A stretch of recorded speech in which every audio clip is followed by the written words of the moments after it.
Please allow me to welcome you to this time of accompaniment and learning regarding the health detriments of COVID-19 on our Indigenous, Inuit, and Métis neighbors, and what we need to learn about responding to these challenges.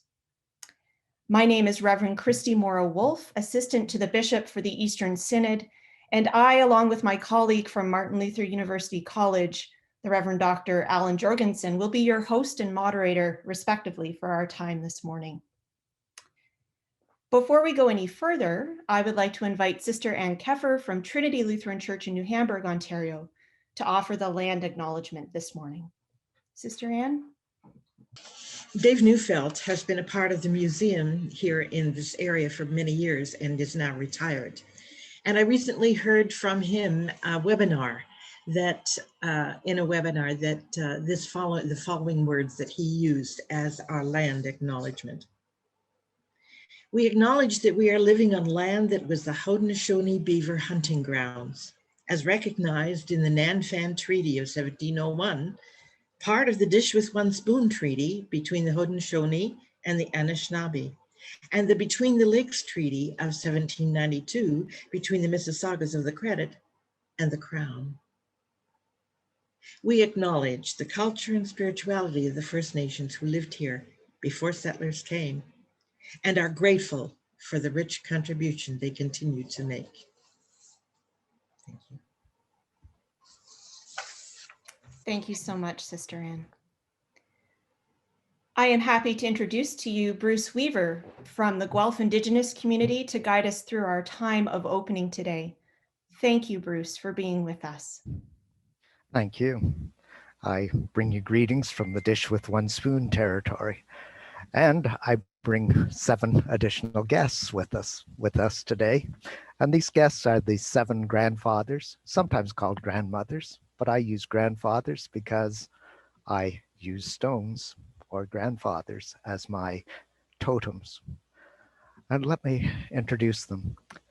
I offer first the grandfather of humility, a reminder to think of others before we think of ourselves, a reminder that we should not be more than we are.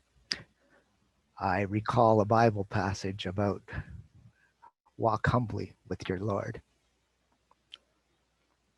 I offer the second grandfather, the grandfather of respect, a piece of the Canadian shield that reminds us to listen and respect all of creation, the gifts that the Creator has given us, and work with those gifts, maintaining them for the 7 generations yet to come.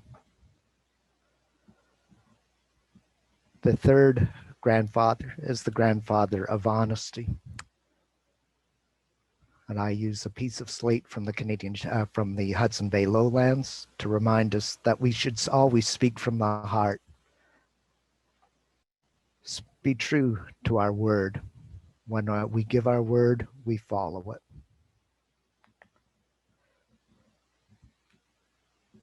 The fourth grandfather is the grandfather of courage. And courage to me comes in 2 forms. The courage of enduring, as we have done during these COVID times, but it is also the courage to speak up when there is injustice, the courage to do that which is right, even though it may be very difficult. The next grandfather is the grandfather of truth.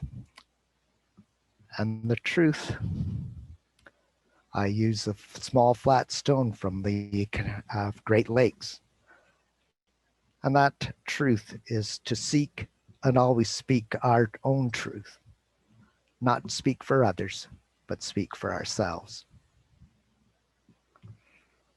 The 6th grandfather that I bring to us today is a little belemnite or fossil squid. Yes, it's also in the form of a earring. And it's a reminder of love, that we have to love ourselves before we can love others. be at peace with yourself. And then we can show that love to those around us. The final grandfather who will walk with us today is the grandfather of wisdom. And I use a piece from a mountaintop in Yoho National Park to remind me that we must use our gifts wisely. I'm reminded that we get knowledge from learning, but wisdom is lived. And so today, as we listen, may we listen with respect. May we listen with honesty and respect. May we hear the words and respond to them with courage to act justly. And may we have a time together that is full of wisdom and learning. Taima Niawe.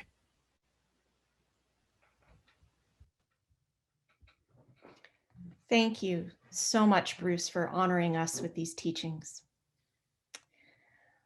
Our time together today will take shape in the following way. After I briefly identify our panelists, our keynote speaker will engage us in her presentation, followed by a time of question and answer, and you are invited to use the Q&A function in order to share any insights or questions you might have. This will be followed by a panelist discussion before we depart. And just a note as well that our time today is being recorded, and we thank our guest presenter and fellow panelists for helping to make this happen. Without further delay, I would like to take a moment to identify the other panelists on our call this morning. As mentioned, Dr. Angela Mashford-Pringle is our keynote speaker today, and we'll introduce her in a more fulsome way in just a moment. Richelle Miller is among us from Six Nations, Grand River Territory. And after our keynote address, Richelle and Christine Ramseyer, parish nurse at Mount Zion, will engage in conversation. John Malloy, the director of the Center for Public Ethics at Martin Luther University College, is with us today, as is Julie Hill. And Julie will be sharing some resources later on in our presentation. We also welcome Bishop Michael Price, Bishop of the Eastern Synod of the Evangelical Lutheran Church in Canada. And Bishop Michael will bring us greetings from the Eastern Synod, and will also introduce Reverend Dr. Christine Lund, Interim Principal Dean at Martin Luther University College. And Bishop, if you're ready, I'll turn the floor over to you now. Thank you, Christy. Good morning, everybody. On behalf of the Eastern Synod, I want to welcome all of you and thank you for coming together for this important time of learning as we continue to explore our call to walk with justice, mercy, and with humility in our relationship with First Nations, Inuit, and Métis communities. I'm delighted to share this time of learning with you. Thank you for coming. Now I will call upon Reverend Dr. Christine Lund, Interim Principal Dean, but only interim for about another 6 weeks, Principal Dean of Martin Luther University College. Christine? Thank you, Bishop Mike, for the introduction. And I have the joy of introducing Dr. Angela Mashford-Pringle, who Christy has noted is our keynote speaker today. Dr. Dr. Angela Mashford-Pringle is an Algonquin from the Tiskaming First Nation. She is a professor, assistant professor and associate director at the Waakebiness-Bryce Institute for Indigenous Health, which is part of the Dalla Lana School of Public Health at the University of Toronto. Dr. Mashford-Pringle worked for over a decade at the federal government in Indigenous initiatives. She is the director of the Master of Public Health Indigenous Health Program, director of the Collaborative Specialization in Indigenous Health, and founding editor of the Turtle Island Journal on Indigenous Health. As the only Canadian and first Indigenous board member at the Community Campus Partnerships for Health, she has been finding ways to connect Canadian community organizations to university researchers in Canada. She works with Indigenous communities in urban and rural settings with issues related to Indigenous health, including culture and cultural safety, language, land-based learning, climate action, and policy analysis and development. Clearly, Dr. Mashford-Pringle is a very busy person, and we are so grateful that you've agreed to be with us this morning to share your wisdom and experience so that we might deepen our learning and knowledge. Please join me in welcoming Dr. Mashford-Pringle. Thank you so much for having me this morning. I'm going to share my screen. Hope everybody can see that. So I'm from Timiskaming First Nation in Northern Quebec, but I was born and raised in Toronto. Because one of the things that we're going to talk about right now is that, you know, there's clearly inequities in terms of the determinants of health, and one of them is education and the other is employment. So for my mother to have employment, she had to move to the city. And as you might be aware, that's still the case in a lot of places in Ontario where we don't have education and employment. So I'll talk a little bit about that as we go through. There we go. So you might be familiar with the 12 social determinants of health that Health Canada talks about all the time. We can briefly go through all of these. So I usually start, and maybe it's my preference because I always start with children, is healthy child development.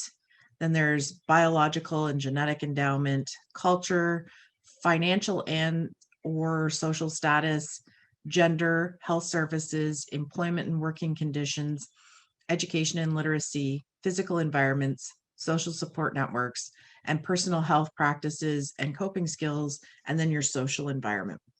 So these are the social determinants of health that often people talk about, and they're trying to figure out how these play into your everyday life and make you healthier or you have a better quality of life.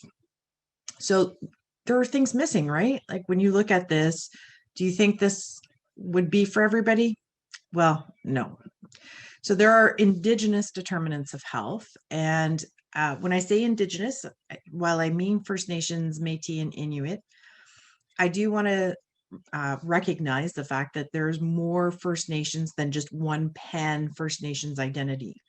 So often when people are talking about Indigenous or First Nations people, and both of them are pan-indigenizing people, First Nations think of them like all of the countries in Europe. So if we start to think about Germany is not like France and Poland is not like England, that's somewhat what it's like to think about First Nations. So while I'm Algonquin, which is part of the Anishinaabe peoples that are in the Great Lakes area, when you come over to Southwestern Ontario, you start to get into Chippewa people, the Delawares, you get into the Haudenosaunee, so you have the Mohawk, the Oneida, the Cayuga, the Seneca, and I'm sure I'm missing the last one in my head for whatever reason. Maybe it's too early in the morning, but they're all different. So while we have some underlying similarities, the differences also make a difference, right? So when you're working with Indigenous people, I often tell people don't pan-indigenize us because what works in one community may not work in another. So I want to recognize that before I start talking about the determinants of health. So when you look at these, they're probably things that you would actually relate to Indigenous people, but maybe you haven't thought of them in this way. So colonization, how things have played out in the last 400 years. Access, so what access do we have to the systems in our country? Education, political, justice, health, those kinds of systems. Globalization has a huge impact on Indigenous people. Migration has an impact, and it's a different impact than we think of ordinarily. So migration could be migration from our communities into cities, as well as people migrating into areas where we live or hunt or fish. Cultural continuity, and that's different in every community. Some communities have had such an experience with residential schools in the 60s scoop that cultural continuity means something very different for them. It may be cultural revitalization, Whereas in some communities that are very strong and still are very connected to their historical roots, have the culture, and they're trying to make sure that it's continued from generation to generation through language and ceremonies. Territory, our territories have changed quite a bit in the last 400 years. And poverty, while it's not listed as a social determinant of health for everybody, and probably should be, poverty is really systemic across First Nations, Métis, and Inuit populations. And then the one piece that everybody talks about and should continue to talk about is self-determination and sovereignty.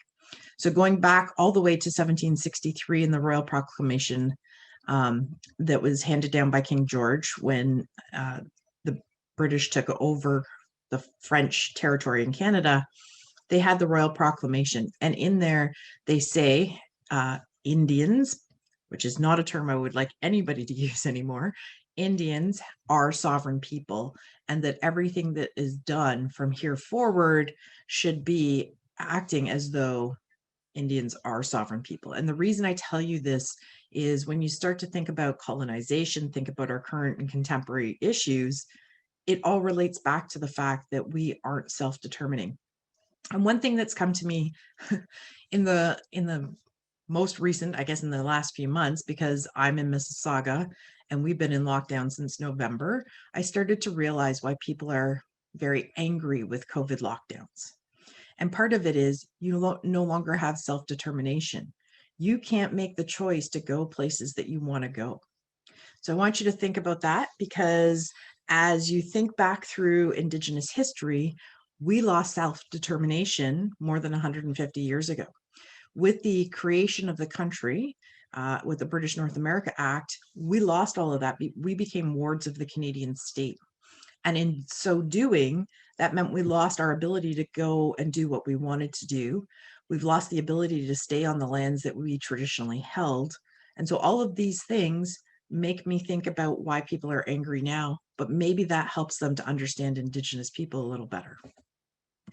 So when you put all of these determinants, both the Health Canada social determinants of health, as well as the Indigenous determinants of health, this is what it looks like. There's so many things to consider and so many things to think about. And, you know, when I work in Indigenous health, and when I say that, and I know I've just said to you, please don't pan-Indigenize, it's kind of hard not to, because this is overwhelming. There's so many things that need to be done, so many things that need to be looked at, that sometimes we have to look in a pan-Indigenous way in order to get to the roots of changing any of these determinants. So how do social determinants of health impact Indigenous people? Well, we have a problem with funding, for one.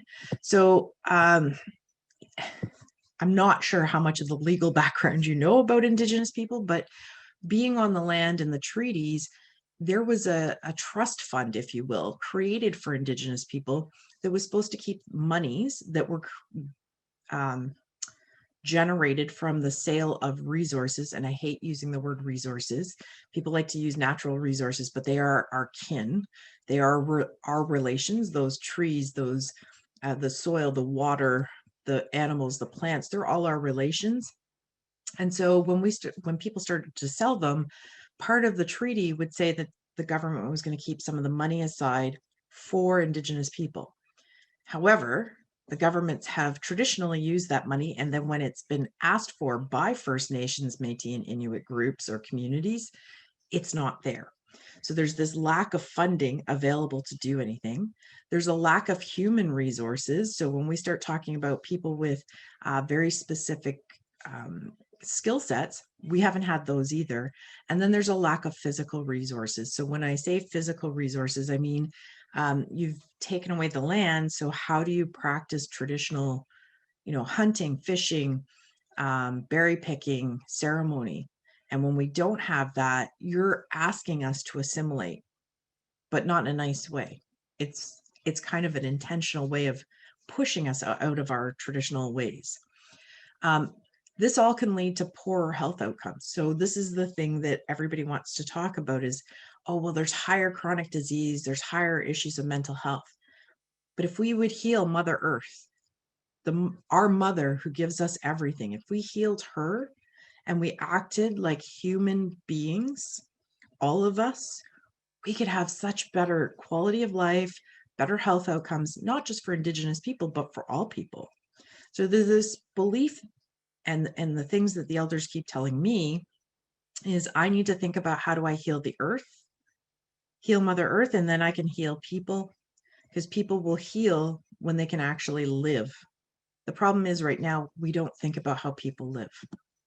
So there's different kinds of determinants. If you read Charlotte Lope's work, she talks about the proximal, distal, and intermediary determinants of health.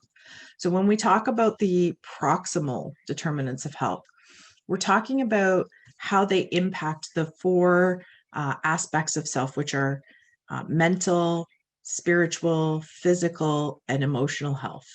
And these are like tangible, but in a very different way. It's how you can live your life every day. So for example, personal injury and domestic violence, or alcohol use and abuse, obesity, lack of exercise, poor diet, having no choice but to go to market foods, commercial tobacco use, these are all proximal. So these are your health behaviors. These are the things that we can change. But then think of the trauma, because that makes it hard to make those changes. They're not easy changes. Some of these are used to help keep the trauma at bay, if you will. Then you get to the intermediate determinants. And these are things that, you know, they come from those proximal determinants, but they're things that you can start to do at a system level, that you can start to change things. So leadership capacity, by having more leaders in community, that helps. By protecting the environment or working for the environment and Mother Earth, you make big differences on what the proximal, so you won't be smoking maybe. If you're out walking and you're planting and you're gardening, you're probably going to have less obesity because you're moving more. Education system. I could talk for days on the education system and how we're actually not doing help and service to anybody from pre-kindergarten all the way through post-secondary, because we've set up systems that are inherent to capitalism, which then leads us into a place where there's always going to be somebody that's othered or made vulnerable. So I tend not to use the word I'm a vulnerable person, but rather I've been made vulnerable. I didn't do that to myself. The systems made me vulnerable. So it's made vulnerable. The community infrastructure, and whether I'm talking about a First Nations community or I'm talking about a city, the infrastructure we have in small, think of neighborhoods. If you don't have community and people don't recognize each other, then there's more possibility for crime, there's more possibility for negative behaviors to happen. So we have to have community infrastructure. And then you also have to think about the water systems, the heat, the hydro, and nowadays the internet as part of that infrastructure, because none of us can survive without any of those anymore. We're used to having them. Our healthcare system's another one. So when we think about healthcare, when we're off reserves or out of our communities, the healthcare system seems seamless to many people. But when you're in community, often there's not a doctor or a nurse. They fly in and fly out. You may have different people every month. And so there's not that continuity that we're used to in cities. Cultural continuity and reclamation, that's another issue. I know I work a lot with people at Six Nations, and I know that that's not an issue there. But then when you go over towards London, you have some communities in that area that are very strong and trying to keep their cultures or reclaiming their cultures and their languages, but that's not necessarily the case everywhere. So then we get to the distal determinants, and these are the things that represent our political, economic, and social context. So they're things that are underlying, like oppression and marginalization, racism, social exclusion, discrimination, oppression. All of those things have an effect on your health, even if you're not, there's a continuum of color, if you will, with some people being lighter. So Algonquin people are very light-skinned compared to other First Nations and Indigenous people. And so often people look at me and go, well, you're not the Indian I had in mind, quoting from Thomas King. And so they treat me differently than they would say somebody that has a darker skin or has the look that they equate with being First Nations. So it's important to also note that. So when you put them all together, this is a nice slide that Margot Greenwood has created, this nice web. She says everything's connected like a web. And I want you to keep thinking about that, because when you're doing your work, doesn't matter what you're in, there's always a connection to something else. And that's where Canadian society seems to want to disconnect things. So they don't think about food and justice, or they don't think about education and physical environment, like the housing. So it's that connection that may happen that we tend to put things in silos and not think how they're interconnected with other things. But that's how our entire life is. And obviously, you know, when you're looking at this graphic, it makes it a little easier to see, but it is something that we have to keep in mind. So when you look at First Nations, Métis and Inuit health, the negative stereotypes that have been perpetuated about First Nations, Métis and Inuit people have not only influenced the way that we interact with non-Indigenous people, but they also influence the way that our health outcomes are.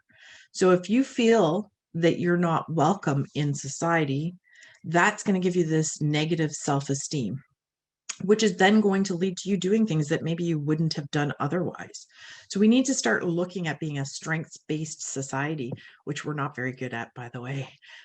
We say it, but we want to talk in biomedical positivistic statistics, where we're saying, well, First Nations suffer 7% more suicides than non-Indigenous people. But isn't that like comparing apples to oranges? Do we really want to compare First Nations people to non-First Nations people? Again, why are we doing a comparison? Why aren't we just talking about that 7% difference and coming from a strengths-based approach? So if we increase community capacity, so helping to get more leaders, helping to spread the knowledge that people need to run organizations, if we had sustainable food programs where we could have good food going to communities, if we had strong leaders, I'm not saying we don't have strong leaders, but strong leaders that are actually listened to, and we had self-governance. So when we talk about Six Nations, I see it as the outlier in Ontario, and they've got good governance. There's actually, now that I think about it, the Haudenosaunee people are really good at governance. They do that. Bruce probably can attest to this in his community as well. But we have good governance in certain communities and not in others. And it's just because we've lost some of the knowledge and skills that we had. We used to we're matriarchal societies for the most part. And so our grandmothers and our clan mothers would help us with guiding who would be doing the governance.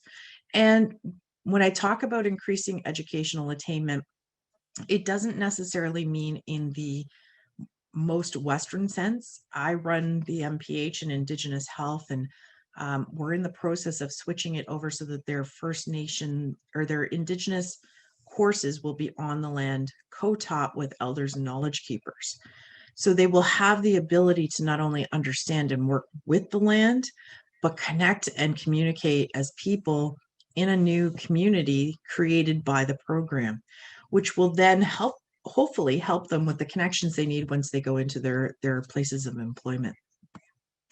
So just last year, I was fortunate enough to be called upon by Dr. Teresa Tam, the Chief Public Health Officer of Canada for the Public Health Agency of Canada, to write a report on Indigenous people and COVID-19. And we held 2 Zoom calls, the second one being the more productive of the 2. And in the Zoom calls, you can see this report. It is online at the Public Health Agency of Canada's website. But when we did this, we found 15 key themes came out of it. And I think this is what most people are interested in. How is COVID-19 impacting Indigenous people? Well, it's impacting our sovereignty. When we went into lockdown the very first time last March, and my gosh, we've been in this for an entire year. I think by now we would have gotten this right, but we didn't.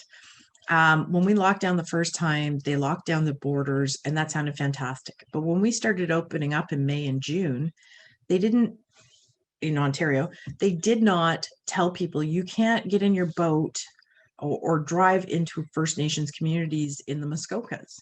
And people were doing that. They would get in their boat and they would stop at the shore of a First Nation, and then they would get out of their boat and start walking around in the First Nation who was still in lockdown, because they didn't want to respect the sovereignty of the First Nation. And they're like, well, I always come here. I buy gas here, or I buy cigarettes, or I go to the trading post, whatever it was. But they were going into communities and risking our communities with COVID. So this is one of the things about sovereignty. How do we get Canadians, Ontarians to recognize that sovereignty? And then the other piece is, how come no Indigenous people were at the public health tables when they were making the decisions about locking us down? We didn't get asked to be there. Trudeau and Ford have made a lot of decisions without Indigenous people there. And that's true across the country. Kinship, it really became one of those positive moments where a lot of our communities were doing everything in their power to make sure people had food and water and all the necessities they needed. In some communities, they came up with flag programs. So they would have a purple flag if you needed groceries, a blue flag if you needed your medicines, so you needed pharmaceutical help, a red flag if you needed medical assistance. And they had a whole bunch of them. So you could just put it in your front window or on your front door, and they had a patrol that went around to help out. What a wonderful way to create a community. And why don't I see that in non-Indigenous communities? Because we need it too. We need to be connected. However, COVID also brought about, as we're all aware, decreased mental health. So when I say that, there has been a lot of depression, suicide, and then that leads often to substance issues because you're trying to get away from that depressive feeling. So these are things that they did talk about. Community leadership and preparedness, it was strong. That was another positive. They felt like their community leadership did everything in their power to continue to make them safe. However, governments have traditionally done very bad things to Indigenous people. So in 1918, when we had smallpox or the Spanish flu, and before that, often it was Indigenous people that were out in the workforce. So when we have smallpox, they were giving us smallpox blankets. When the Spanish flu came around, it was the Indigenous people that were asked to do the frontline kind of work, going out and delivering things and talking to people. And that put them at higher risk. So there is a big mistrust in our systems. There's huge structural inequalities in terms of housing. So housing was a big issue because there's a lot of overcrowding housing conditions. And in a lot of First Nations communities, and I believe this even in Southern Ontario, the houses are not repaired well. And it's not because of the band, but because of the funding that's given by the federal government. So I want you to think that it's not because the band's giving me a house. That's clearly not how that works. But now you are, even if you're working, you're not allowed to make repairs to the house without getting the band's approval in many cases. So the band council has to see what you're going to do, and then they decide whether they're going to fund it or if you're even allowed to do it. So often people say, hey, well, why are they living in such ratty houses? It's the way that the system's been set up. So it's hard to explain, but it is an issue. Broadband access and communication were another huge issue. As you get north into Northern Ontario, there are places where cell phone service is only near a city or a town. So then you get out in the bush and it's not working. And then they don't have internet access. So now everything's gone virtual. And if you want to talk to a doctor, it's like this, like we're talking today on Zoom. But you don't have a safe space because there's 14 people living in your 2 or 3 bedroom house. Where exactly are you going to go talk about your issue? And so that's if your internet's working. I don't know about you guys, but in COVID, mine decides when it doesn't want to work. And sometimes and you're done for the day, or at least done for the meeting. And so I just keep thinking that's also an issue, right? So if we're saying that everybody absolutely needs to have broadband access, then we need to make sure that everybody absolutely has it. And that's not the case. We did have communities across Canada where they sent people out on the land and they were able to do ceremony in their family bubbles, and they stayed on the land, which helped them to stay away from COVID. And this was very important because it made sure that spread wasn't happening. Now, domestic violence did go up during the time of COVID. And from what I heard from communities across Canada, that was because you're cooped up in a house, going back to the mental health issue, you're getting depressed, things aren't good, you're running out of money, there's nothing to do, you can't leave your house. And some First Nations communities across Canada, that means you're stuck in a very small little segment of your world. And so domestic violence was happening. That didn't happen everywhere. And that wasn't necessarily the case for everybody. Healthcare access was another big issue. And so when I say that, healthcare access is mostly an issue in remote and fly-in communities, but we have it across the country. And depending on where you are and how close you are to cities, the more healthcare access you have. That doesn't make it culturally safe healthcare, but you have healthcare access. So there's a difference. If I'm going to a place where, I'm not respected, then even having access is not going to be helpful. So the mental health is the biggest problem that I heard from First Nations, Métis and Inuit across Canada. They were saying that suicides were at an all-time high, substance use is at an all-time high, and people were starting to really think about the historical and contemporary trauma that they've experienced. So while we talk about residential schools like it's a past and historic issue, here in Ontario, we have what I call the new residential schools. For most of so in the province, we have 133 First Nations communities. Of those, 49 of them, which is the Anishinaabe Nation, are in Northern Ontario, and most of those are fly-in. So I think 40 of the 49 are fly-in. You can't get there by road. Their communities don't have high schools. Their students have to fly out to some of the small towns, and they fly out to Thunder Bay, Timmins, that kind of thing, at the age of 13 or 14. So I want you to think about that in your own head about where you were at 13 and 14. And that's probably when you needed your parents and your siblings more than ever, because you're going through this huge change in your life. Now you're flying them out to a city, and then we wonder why we have murders and sex trafficking and other major issues going on, and suicides. When they fly out, it's because they're alone at 13 and 14 when they're very impressionable and that they don't know what to do. And that's happening today because we don't have high schools in the First Nations. And so they fly out, they get there. Some of them, it causes major depression because they're not near their families. Some of their families don't have cell phones or home phones like landlines. And so they have no connection back to their community until the school year is over for some. Some they might get to go back up like at Christmas or something, but they don't get to go home every weekend if they choose. That's not paid for. So it just makes mental health worse. When in COVID, we shut down in the middle of a year, some of those kids were scared and stuck in the billeted homes that they were assigned to at the beginning of last year's school year. That also leads to mistrust or distrust, depending on how you look at it. There's been so much COVID communications that even for us, we have to admit, has not been consistent. We started out with, you don't need a mask. Please don't take masks. We need them for healthcare providers you need a mask. To now they're saying you double mask if you don't want to get B117. There's also been the idea that you only have to wash your hands. Well, that's fantastic if you have water, but that's not so good in some of our northern communities where they don't have clean water. And if they're on a boil advisory, there's a reason why you're on a boil advisory, because even when you boil it, sometimes it's not usable. And you can go across YouTube and other places and you'll see that when you use that water and you've boiled it, you can still get skin conditions that will cause rashes and open sores.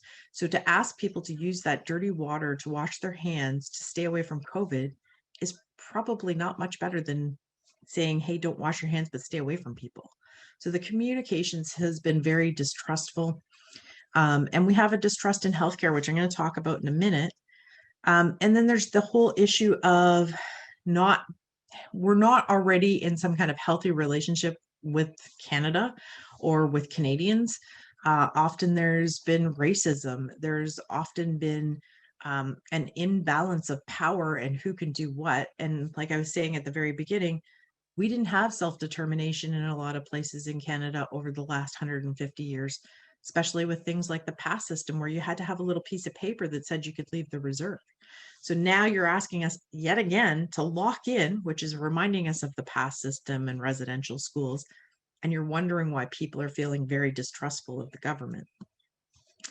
So one thing that people always ask me is, well, how can I change this? Well, you need to build relationships that are true and authentic. And when I say that, it's not about having one call or one email. You need to actually spend some time to get to know people. What relationships do you find that are the best for you? Usually it's the ones where you've spent time getting to know someone. So get to know them, get to understand their history, get to know who they are. Spend the time. So this kit, if you're so inclined to want to how to engage with Indigenous people, and I'm starting to learn that engagement in the English language is about, you come in, you engage, and then when you don't feel like it anymore, you can disengage and distance yourself. So the word engagement kind of is starting to play on my mind. Is that actually what we want to call it? We don't want consultation because that means you really are coming in and out. So is it more like partnership or relationship that we're trying to get to? So here, the Anishinaabe ASCII Development Fund created this wonderful toolkit. I really, really, really love it. You can get to it on the website. It helps you. It has strategic plans on how to actually start to do this kind of work together. And as you can see in the little clip here I have, these are the things that they tell you you're going to do. Where have we been? Where are we now? Where do we want to go? And how do we want to get there? And finally, have we arrived? So you're always questioning where you are and making sure that you're evaluating what you've done, where you're going, and what you want to do in the future with, and I say that quite clearly, with Indigenous people. So to me, there's some things that you might want to do before you start engaging. And I am a big proponent of cultural safety training. I'm going to talk to you in a minute about the 3 Ps, but you should look for existing courses because this is an ongoing journey. You don't go in and take one cultural safety training or one Kuros blanket exercise and think that you learned everything. You have not. This is a lifelong journey. It's going to make you feel uncomfortable. There's no 2 cents about it. It really will make you feel uncomfortable. And if you're not feeling discomfort, then maybe you're not learning what you need to learn.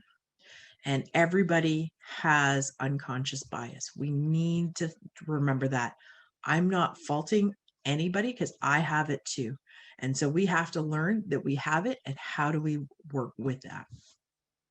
So power and privilege are 2 of the things that come to mind when you talk about cultural safety. So power being the ability to direct or influence the behavior of others or the course of events.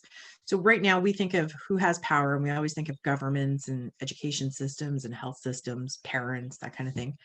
But there are different sources of power. So there's people that have formal positions of power. So you have authority. Then there's the kind of power that comes from reward. So you can reward somebody either materially or emotionally. And then the other source of power is force. So you can harm them or threaten harm or punish them, whether it's physical, financial, or emotional. So those are the kinds of power that you need to keep in mind. Then there's people, so privilege. Everybody has privilege. So I just want to mention that now. We all have it, but there's different kinds of privilege. So there's earned privilege, right? I've got that lovely degree behind me that you can see. So I've earned my PhD. So that gives me some privilege that I wouldn't have had without that piece of paper. And then there's unearned privilege. So this comes back to, social class, gender, your physical abilities, your race, your ethnicity, your sexual preference. You may, being a cis white male, usually have more privilege, and we call that unearned privilege, in order to get to having power. You could get to authoritative power. And when I say that, again, I don't want you to think of it as negative, just these are the ways they balance. But then if you're a transgendered African, Caribbean, Black person, you might have the reverse. You may see more discrimination. So I just want you to think about that. So what can you do? So you got to remember your three P's: power, privilege, and position. Where do you sit in the world? Everybody has power, by the way. Where you purchase things, how you purchase things, what you're purchasing. That's one source of power. Think about it right now. If you decided you wanted to go to the First Nation and buy there, you would have power over their economy. If you choose to go into Waterloo or to London to purchase something, you're showing your power too. Privilege. You have the privilege of making the choice of where to go, where sometimes First Nations, Metis, and Inuit do not have that privilege to decide where they're going. And your position in life. So, you have a title at work, you have a title in your social life and your personal life. Those also can affect things. So you need to think about how your position can either elevate or put down Black, Indigenous, and people of color. And so I always tell people, just remember that. I'm not telling you that it's going to change anything immediately, but you can affect situations and you may become an ally by doing so. So one of the things you can do to be an ally, you'll see here another link that I'm sure we can send out for you. But there is this idea of creating a sixth pillar of the Canada Health Act. And that is intended to show you or to make it so that there's accountability in the Health Act, where all of the money comes in for our healthcare. If we say anti-racism must be in there, and that will force provincial and territorial governments to ensure that all of the doctors, nurses, and health professionals have cultural safety training and anti-racism training, which could lead to much better systems. So have we had strengths and gains and benefits? Yes. Are they going to last? Well, no, because Indigenous people continue to try to reclaim their cultures, their languages, and ways of being. And COVID has exposed all of the bad things. And while we have kinship and we're doing more for Mother Earth, and I'm seeing more and more people starting to recognize environment and climate issues, we're still not there yet. There's huge racism in our healthcare system, so COVID's going to be extremely delicate for First Nations, Métis, and Inuit. So I'm not sure if you've heard about Joyce Echequan. She passed away in October in a hospital that she was Facebook living what was happening when the nurses said, she was telling the nurses she thought that she was allergic to the pain medicine they gave her. And they laughed her off and told her to just lay down and shut up. And just recently, like a week ago, Jocelyn Ottawa was in the same hospital that Joyce had died, and the nurses said, "Oh, well, I'm just going to call you Joyce." So we're talking about systemic racism. Brian Sinclair died in the emergency room 10 years ago, and nobody ever checked on him, and they thought he was drunk. And then in BC, you had nurses and doctors who were supposedly, allegedly making bets on, what the alcohol levels were of everybody. So I just want you to know that it's there. So COVID's exposed everything. COVID has shown us that land is what we need to collectively be trying to work towards.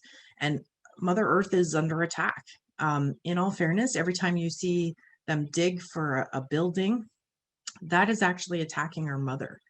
We are just breaking holes in her skin. And for what purpose? It's really about capitalism. We need policies and legislation that will actually change these inequalities. And we need to know who's going to stand up for Indigenous people, because as much as we're standing up and have been for at least 100 years since they lifted the ban for us to have lawyers, it's important for you to know that, while we're doing that, we need allies. And we're unfortunately not having very many. So you can support. I know one of the questions that had been asked of me about is we don't have a friendship center. Maybe it's hosting events where you're creating a safe space so the Indigenous people feel like they can come to your organization or to your, to the university or wherever it is that you're talking about. That will help them so that they understand that they're welcome there, that you're doing your level best to become a true ally.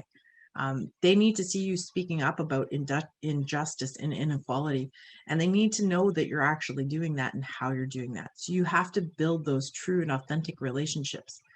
Think about your best friend. It doesn't matter where they are in the world.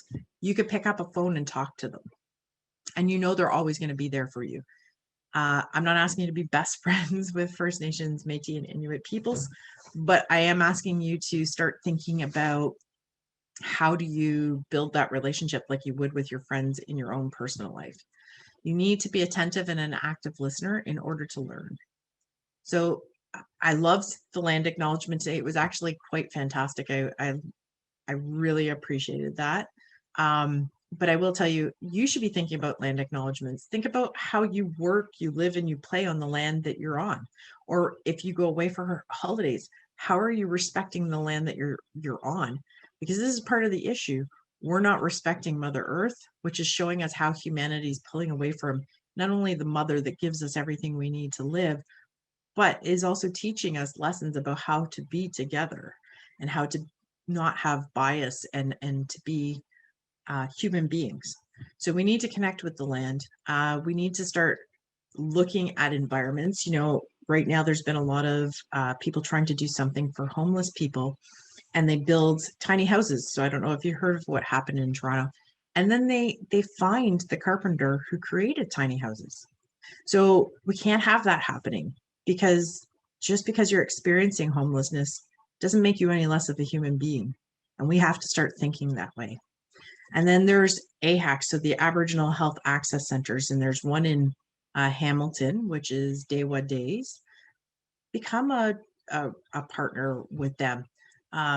If there's an Indigenous organization, go over, start building that relationship. I think that's really what I would tell people to do, because I am that crazy professor. I'm going to tell you, go out and become friends with a tree.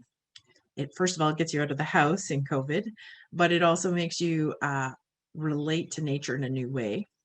And we are stronger when we're together. So when you look at this forest of birch trees, it's so much better when we can say we can connect and we can lean on each other. So even when we're not strong, just like trees, we can lean a little bit and somebody else is going to help us out.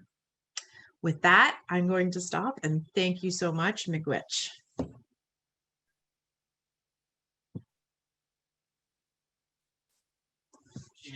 And Nyaman, Dr. Mashford-Pringle, for sharing your wisdom, insights, and expertise with us this morning. And honestly, I'm just completely blown away by what you shared with us. And that last slide is really got to me. That's and the invitation to go out and befriend a tree. I've been watching my maples dripping and rejoicing in their welcoming spring. And so I think your attentiveness to the land has really spoken to me in many ways. This has been an extraordinary, difficult year. And the experience of this pandemic has also reminded us that while we're all under threat, not all of us have been equally resourced in responding to this present danger. Thank you for enlightening us in helping to think a little bit about that inequality, that inequity, and in calling us to imagine ways in which we can love our neighbor in a manner that's appropriate, respectful, and caring for all. So at this point, we want to invite the participants, invitees, panelists to respond to Dr. Mashford-Pringle's very helpful presentation. The Q&A tool is available for you to pose your questions. So it will be my responsibility to read those. I'm not sure we can always get to all of them, but please take a moment now to bring your questions forward, and I've got a couple already. So I'll start with this one. You spoke about the high school education for students from flying communities. Are there high schools in some larger centers that are exclusively for Indigenous youth from remote communities? Yes, so you have Dennis Cromartie High School in Thunder Bay, but remember that's a high school just like any high school, you know, even in your neighborhood. And so the students have to be billeted with generally they're non-Indigenous families who are willing to have them stay in their home.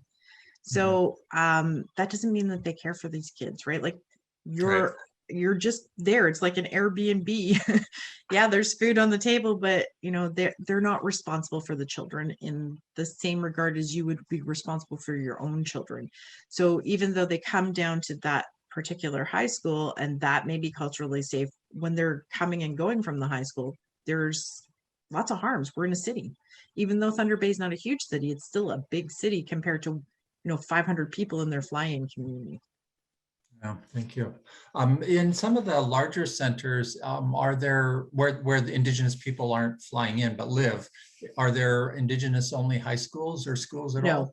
There's not at all. So in Toronto, we have Wandering Spirit School, which is K-8, but we don't have a high school that's designated Indigenous in even the city of Toronto. And in fact, I used to work for the Peel District School Board. We don't even have statistics on how many Indigenous students we have in our schools. Oh, wow. So there's a lot of work to do. I was again very struck by your attentiveness to land. I mean, in my journey into this area, this is one thing that I'm really I feel like I'm just beginning to learn. And really want to explore more. Some of my Indigenous friends have also talked a bit about traditional medicines. How have those been helpful for Indigenous people in this time of COVID? Well, this year, so I was fortunate. I got tobacco plants. I grew those. I had nice 8-foot high tobacco plants that I could then and it's not smoking tobacco, just so that everybody knows. Oh yeah, it is here. So I have my baggie of tobacco. This is just traditional dried tobacco. And what I use that for is when I'm in ceremony. And so that was great. I had that, but we were running out of sage across the southern Ontario, at least. Usually we trade tobacco because tobacco grows very readily in southern Ontario with people in the prairies. We couldn't get to the prairies to go do sage picking. So yeah, we had sage here, but we didn't have a lot of it. Cedars were growing really good, so we didn't have a problem with that. And sweetgrass, if you were in southern Ontario, if you couldn't get out of the cities, sweetgrass grows better by like a marshy area. And if you were stuck in the city, you weren't getting your sweetgrass. So while I have sweetgrass behind me, it was harder to pick this year than it has been in the past. Oh, wow. Right. I know in Kitchener-Waterloo, some of the Indigenous centers have been sending bundles out to people. So I think that's been pretty important. A couple other questions that are showing up. The Brantford, or the Polytechnique School, it's a culturally safe school. What's access to it like? Do you have to live in Six Nations to go there, or? No, I don't think you have to live in Six Nations. And I do think that you can live in Brantford, like the city of Brantford, which is not the reserve, and you can go there. And I believe it's culturally safe. I don't know enough about it, but it's not like Wandering Spirit, which is specifically for First Nations, Inuit, and Métis students. It's more of an open door kind of thing, I believe. Yeah. Somebody's asking how's the rollout of vaccination going? We don't get a report on that. I mean, there's some conversations, and I know you hear some kind of hurtful and harmful things about that. But how is it going for First Nations?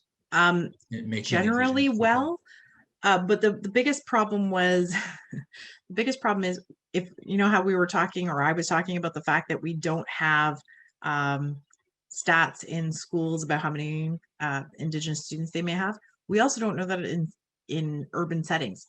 So when they said Indigenous people are at the front of the line for phase 1, it's really very difficult for them to figure out where you are. And Okay. so if there's no, again, I live in Mississauga, there's only the Peel Aboriginal Network. It's really almost in Brampton, and I'm not going there all the time. So it's really hard for me to say that I would be able to phone them and say, hey, I'm Indigenous, do I get my vaccine? So I think there's a mismatch. Like I hear it through the just like everybody else on TV, but we're not always getting out there to get the vaccines like you would think. And then we've had people, I don't know if everybody knows, but in the Northwest Territories, some rich people decided to fly in and pretend that they were First Nations and got the vaccine and then got in trouble. And that's happened in other places too. That was the high profile. Yeah, we haven't heard about the other ones, but I'm sure there's been more. There's a question from the Q&A tool. The What We Heard report outlined ways communities have been connecting virtually during the pandemic to transmit cultural knowledge and ways of knowing. How has the lack of physical gathering spaces impacted Indigenous communities, and how have virtual spaces made up for that during the pandemic? I'm actually doing another research project with an elder near Peterborough to do physical distance ceremony, because we still want to have our ceremonies go on. We want people, our youth, to learn them. So it has impacted it, because our ceremonies that maybe have been 50 to 100 people have been brought down to 10, right? And depending on where you are, the Northwest Territories, they're back to having normal ceremony because they're not letting anybody fly in. Right. So they can kind of keep people out and do what they would normally do. As you get into Southern Ontario, though, it's really impacted. Like, you can't hug at each other. And as a professor and as an Indigenous person, I generally have hugging circles. So I would have, if we had all met in person, we would either had a handshake circle or a hugging circle. I can no longer do those things. And we're all craving that hug, that physical contact. So it's had huge impacts. The elders have done, and then the knowledge keepers have done their level best to keep us knowing our stories and hearing the teaching. So, I mean, there's almost every day, there's been a teaching or something virtually that you can go to and keep learning. Thank you. There's a question here. How can rostered leaders, pastors, ministers, diaconals, folk who are serving congregation lend their voices as allies in the work you've identified? Just get out there, make relationships with communities close to you, figure out ways that you can host things. So I believe it was last year, Laurie Campbell had put up a TP in Victoria Parking in Kitchener. Go and be part of that. Go and talk to them. And when I say them, because I wasn't part of it, go talk to the people that are actually doing that, and ask them what they need. What can you help them with? Usually it's like, hey, can you bring us some water, or can you bring us some food so that we can keep this protest up so people know our issues? And that's how you become a great ally, is it's that supporting people. It's signing petitions. It's being there when they need to go out and do a protest about something. It's saying, hey, wait a second, why are we building that other building again? Like, why are we putting this here? It's those kinds of, I know it sounds really silly and it sounds probably very small, but those small things will make a huge difference over time. Thank you. I really, you talked about the hugging the tree as a kind of an odd thing, but I actually think those sorts of things are really important for us. The pandemic has revealed the impact of humans on Earth and how Earth recovers when humans aren't so active. Do you think there could be new opportunities being created by the pandemic to educate non-Indigenous persons regarding care of the Earth? Absolutely. I don't know if you guys were watching the news last March and April, but we were seeing things we haven't seen in like more than a half of a century, right? Or even longer in some places. An octopus in the Italian canals, or whatever they call them there, that just, it made me so happy. And if you take a look at the air quality indexes in March and April of 2020 versus any other time, because we didn't really have planes in the sky, oh my God, she got to breathe. Her lungs were working. Our mother was awake. She was really, really excited. And I noticed that we're seeing changes in the weather pattern. So I don't know about you guys, but I'm really excited that we got an early spring, but this is very early. So why are we having that very early spring? I'm not a meteorologist. I listen to the elders, you know, I do those kinds of things, and the elders are telling me this is because she got a good deep breath. So we put half the cars away for the last 6 months in Ontario, and that's a lot. That's absolutely a lot. We have planes, but we don't have nearly as many planes in the sky. She's getting to take a deep breath. It is totally changing things. And I think people are starting to go, wait a second, do I actually need to get in the plane to go to Cuba for a winter break? Do I actually need that? Can I find something closer? And I think we're starting to recognize something that we recognized in the 70s, which is coming back to us again, which is we have to be more cognizant of what we're using. And I'm seeing people talking more about recycling, reusing. They're trying to find ways to do things for themselves without having to purchase anything. So this is all great news. Yeah, thank you. One last question before we go on to the next part of our program. I'm grateful for this teaching.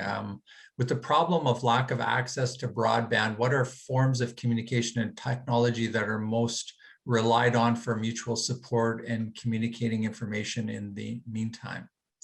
Well, in Southern Ontario, we don't have this problem. In Northern Ontario, we do, but you can text easily because that generally lasts fairly far, or in some cases apps work. I don't want to say they always work because you guys probably know even apps we have on our phone in Southern Ontario don't always work.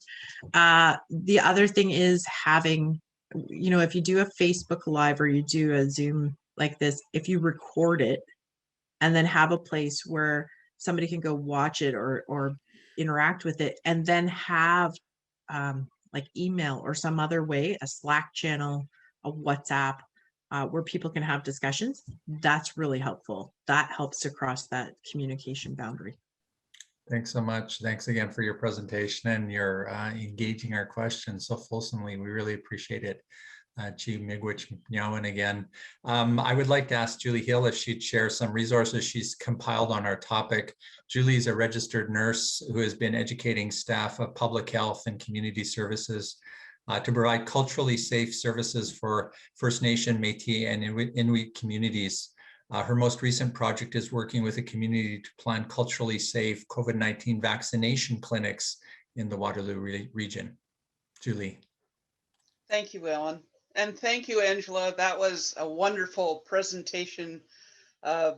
Just illustrates how complex and how long these situations have been outstanding. COVID-19, the pandemic, is a real, it's a lesson for us in if one of us isn't safe, none of us are safe in a pandemic. And we are all connected. And this is just a very physical demonstration of that. So I just want to let the participants know that after this webinar, you'll be receiving an email that will give you a gift and ask a favor. The gift is a list of educational resources, and the favor is to fill out a post-webinar survey. So I just wanted to highlight some of the resources, and thank you, Angela. I didn't have in my resource the report that you have. It's a supplemental of the Chief Medical Officer's report. So the very first resource on the list is From Risk to Resilience, an Equity Approach to COVID-19, and that has the report you referred to attached in it. This list is for you to read, to watch, to listen to.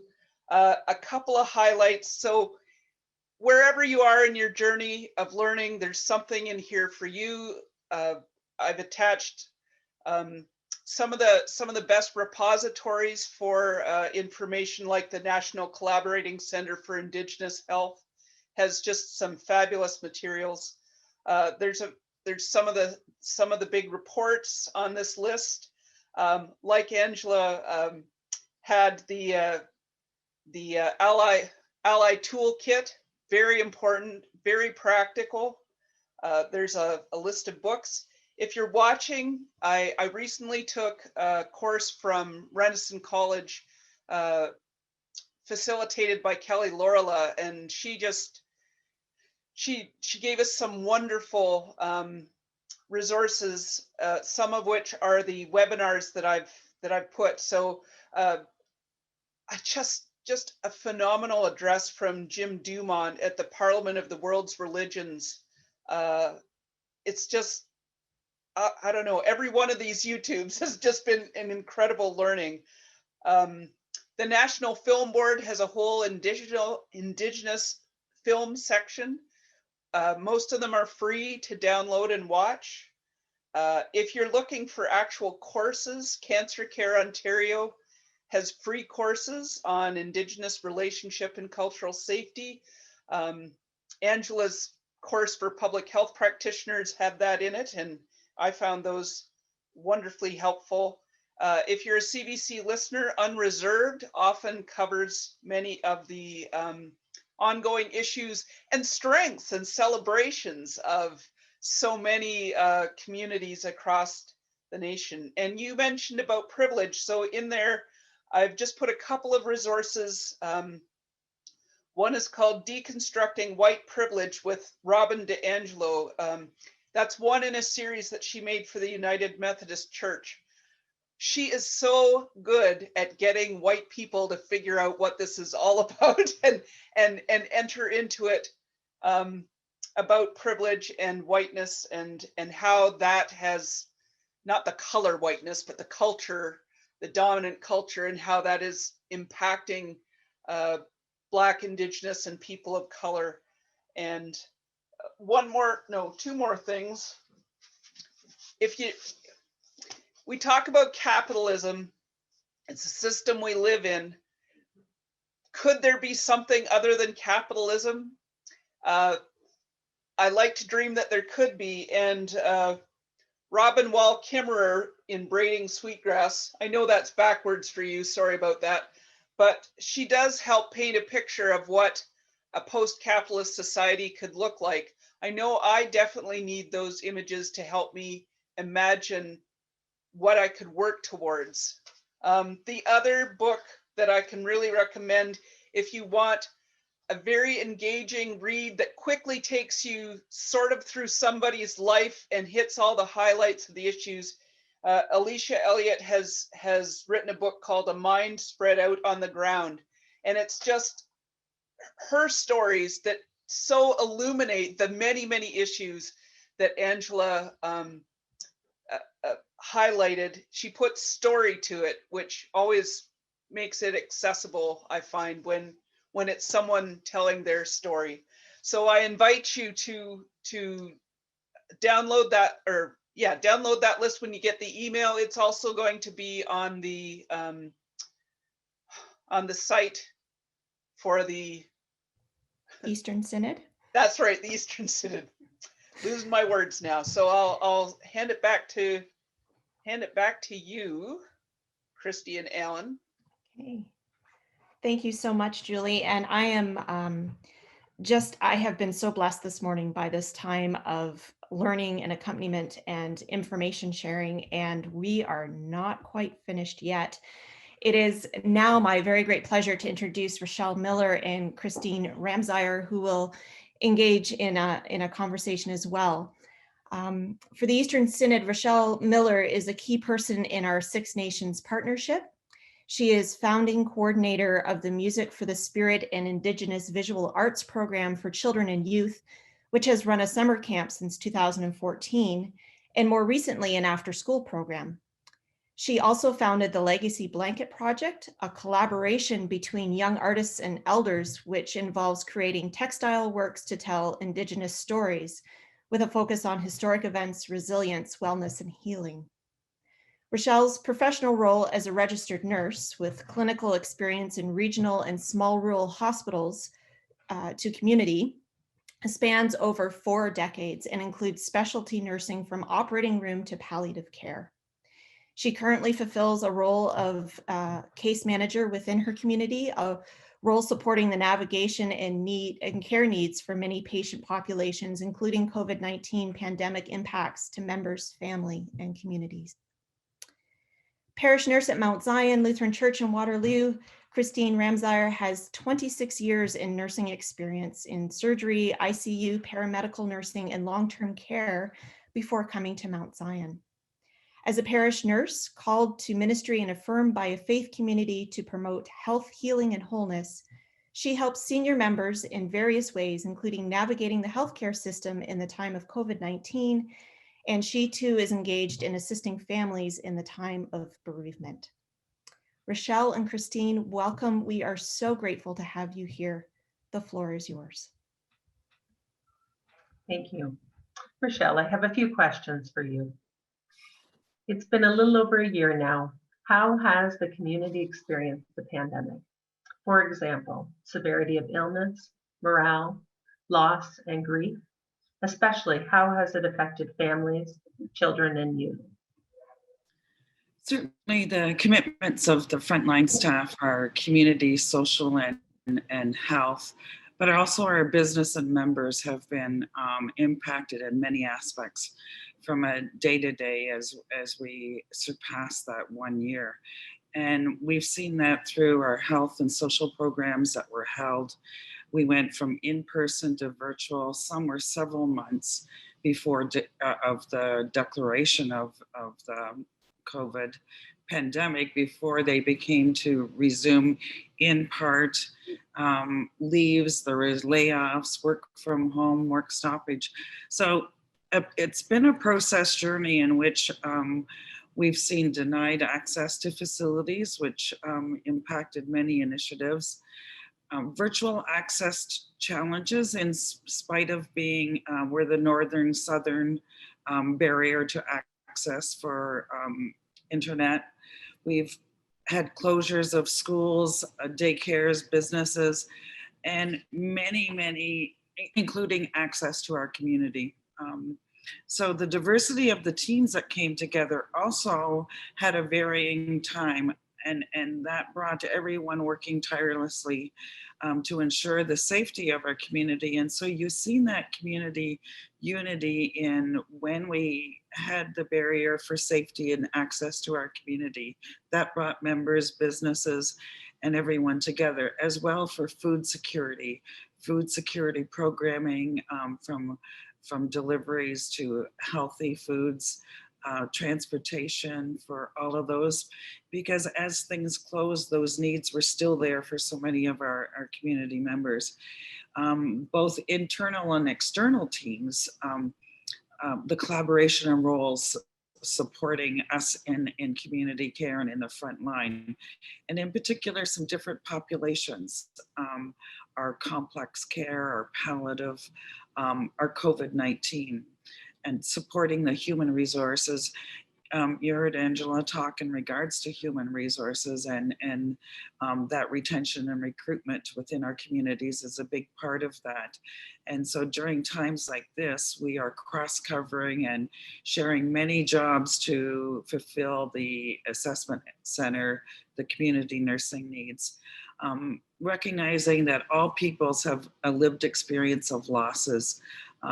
There's been omissions in family and community, and our ways of knowing and our ways of sharing experiences that our families and our family traditions, each of us have our own family traditions that we have to be mindful and give acknowledgement of those losses that each of us individually have had, and our community celebrations and our traditional events.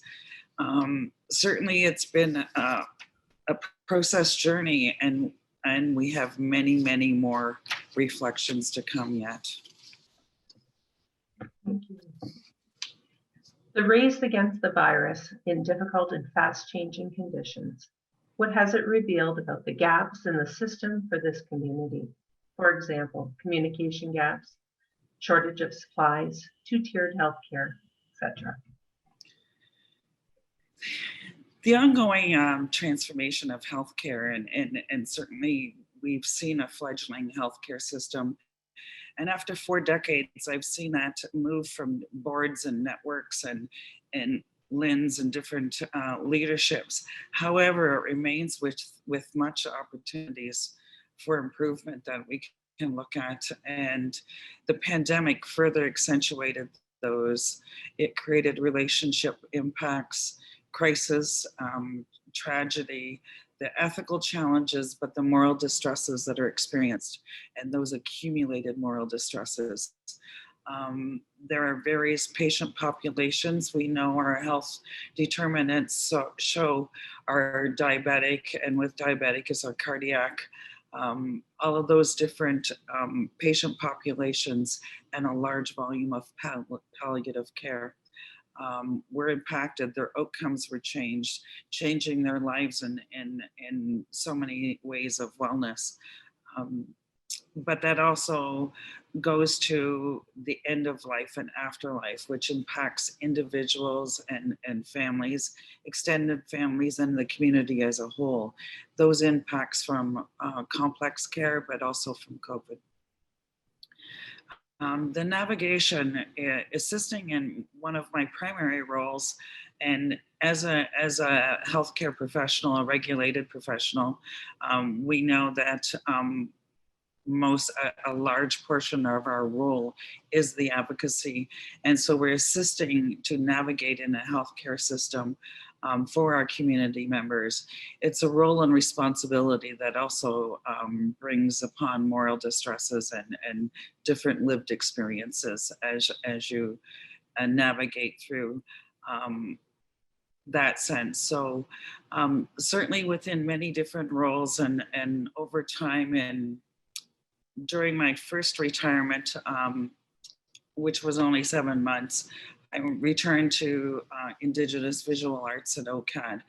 There, while supporting a young youth classmate in his grandfather's cancer journey, there evolved the art of caring, and that was the legacy project, which our initial story was to tell Jalukwaday's story, who he was, the journey of blending both Western and traditional medicines together. So bringing that together in those choices and those respects for that blending. So it began with a sketch to graphics to a quilt, which then continued home with Jalukwaday on his journey back home. So during these times, we've seen that isolation and these palliatives and their story and their legacy to be shared. So we've revisited that. And so a young youth artist and my classmate and part of our youth initiative, Thomas Anderson, and I continue that work. So brings me to one of the biggest legacy stories that was in the early part of COVID. But I believe now in reflection that it led to continuing pathways that would be experienced with COVID positivity. It's a century of living, and I have grateful to Phyllis and her family to be part of this journey, but also for them allowing me to share this journey. It's a story that's dedicated to all those who face the barriers in returning to the territory for end of life and afterlife care. So, and I think of all the various initiatives, we know that together we can make a difference. And so looking to healthcare and all of those within our specific roles of responsibilities, that we strengthen those relationships, that we educate and we change attitudes, that we share what is best practice and what, the essence of caring. Phyllis, in life and in death, she knew who she was, where she came from, and what was her destiny here on Mother Earth. In her 100th year of celebration, she was staying with her family, as we talked earlier about migration and work, and her family lives in the New York side.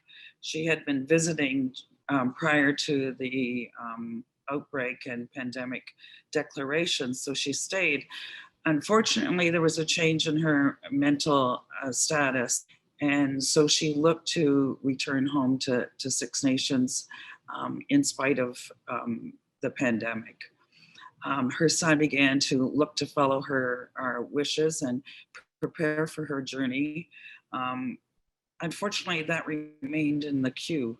Everyone with those roles and responsibilities allowed a barrier, and that barrier was multi and diversified between facilities and community care, and it went for days. And it was an outdate on a health card that stopped it in the queue, which we are both federal, provincial, and we have dual citizenship. And during a pandemic, an outdate would not be specifically something, because that's how you keep the public safe, is that equal access. So, and that brought about that importance, because despite sharing that education and many memorandums of understanding, it wasn't being heard. However, that did stop. I had a relationship with a social work from Buffalo. In general, we continued to move towards Phyllis's wishes, and knowing that she would return to the territory for her end-of-life practices.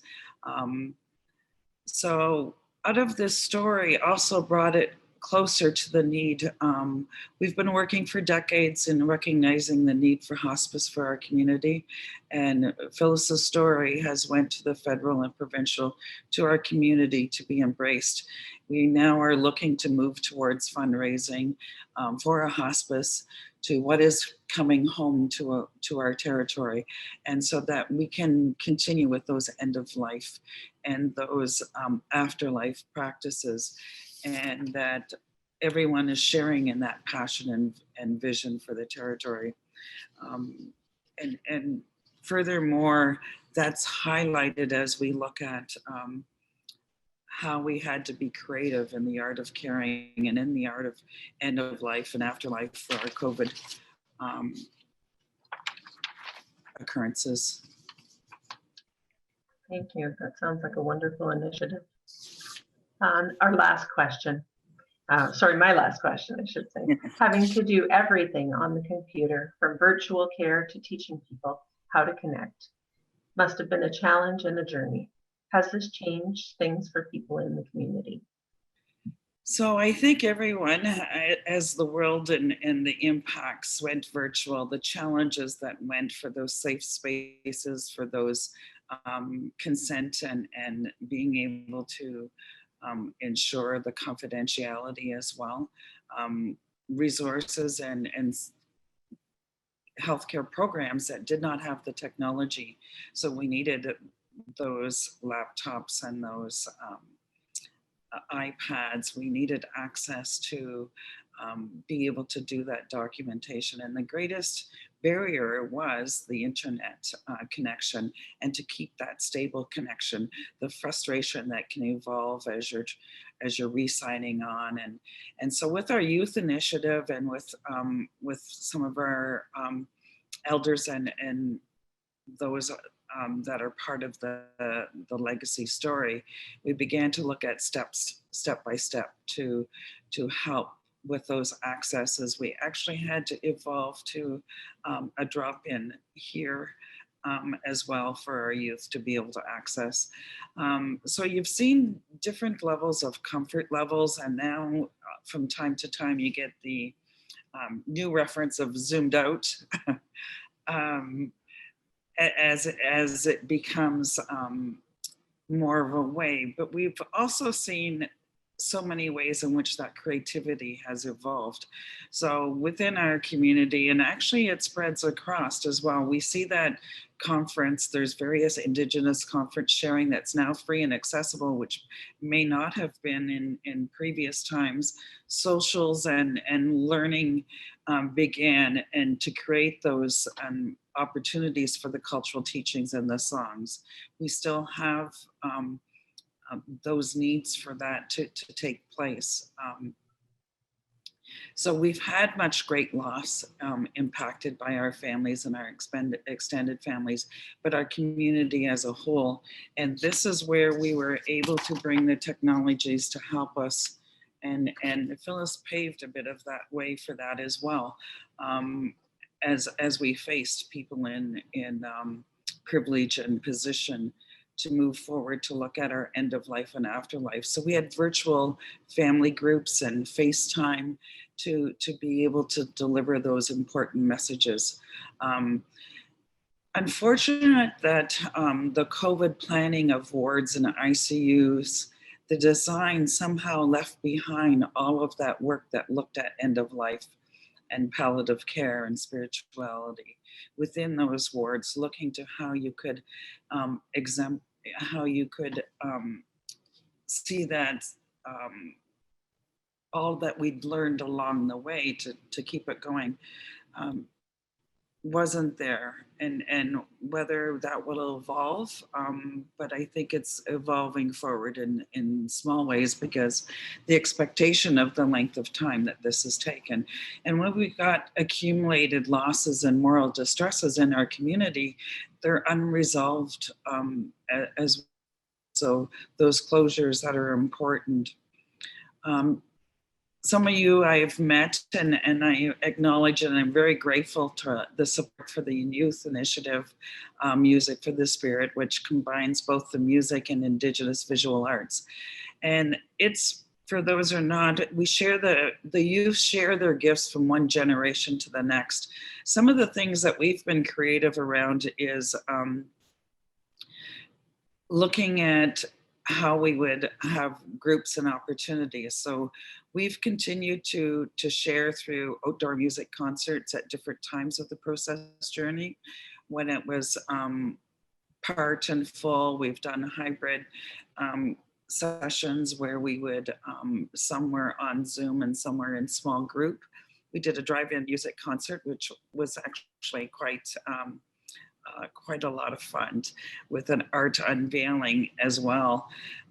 So when we look at Mother Earth and the time of all of these things that we've done, their art was also highlighted. Grand Expressions was going to be a traveling exhibit that was going to go to 13 different venues, museums, and it began in locally to us and got as far as Kitchener when the pandemic stopped that evolution. However, the creativity took it to a virtual tour. So you can visit these youth that have a voice, and they speak to water issues, they speak to connection, all things of connection, and that's called Grand Expressions. And it stayed virtual to 2021 in the Kitchener Museum. They've recently been highlighted on World Water Day, and their voice and their stories bring that water, and water is life. It talks of different issues as well, from missing and murdered to the care of our Great Lakes. So it was featured for World Water Day, and it has gone, the story was worldwide. Last I looked, there was 1,400 views in 8 countries. So the creativity of voice and that youthful voice, but also I think as we go forward and we look at our reflection and we look at this process journey, if we're to look at our cases and our losses in that process journey, it will create a timeline of reflection that will help us look forward and look holistic in our essence of caring. And some things are not complicated, it's small. So just to also share medicines here for our community, in blending both traditional and Western medicine, but also in prevention. So sharing and those medicines to community members for immune builders and for cleansing, because it's all important for all of us to be mindful in acknowledging our losses and keeping our wellness and our immunity strong. Thank you. Yes, there have been a lot of challenges and difficult times, but there certainly has been a lot of good that has come out of it. And it sounds like your creativity and the creativity of others has allowed your programs to continue and thrive. So thank you very much. Nyawan Miigwech, Rachelle and Christine for this marvelous conversation. We thank you so much for that. I want to invite folk here to send their questions by Q&A. We have a bit of time for a couple of questions. I invite the panelists as well to chime in if they have thoughts or questions concerning this conversation or the broader conversation. One thing that came to my mind as you were talking, Rachelle, was the power of art and creativity in the midst of this. And I was kind of thinking it's the connection between the medicines, the traditional medicines and art, like art really does kind of function like a medicine, doesn't it? Absolutely. It's that essence of caring, and it tells that story and it speaks. And some of these stories, the youth share that story and present that story that is shared with the family or with the community. As well, the art of music and that spirituality. So we've been creative in that a youth musician performs outside of the palliative individual's space with the family in the outdoors. So all of those spaces create that, but the art allows that safe space as well. Mm-hmm, mm-hmm. Yeah, it really opens us up. And I was interested too, as you were talking about the concert. I actually was able to be there for it, which might not have happened otherwise. So it's interesting how some possibilities have become available. It was a remarkable experience, and to see Thomas's work was just great. So yeah, there's been some good things that have happened.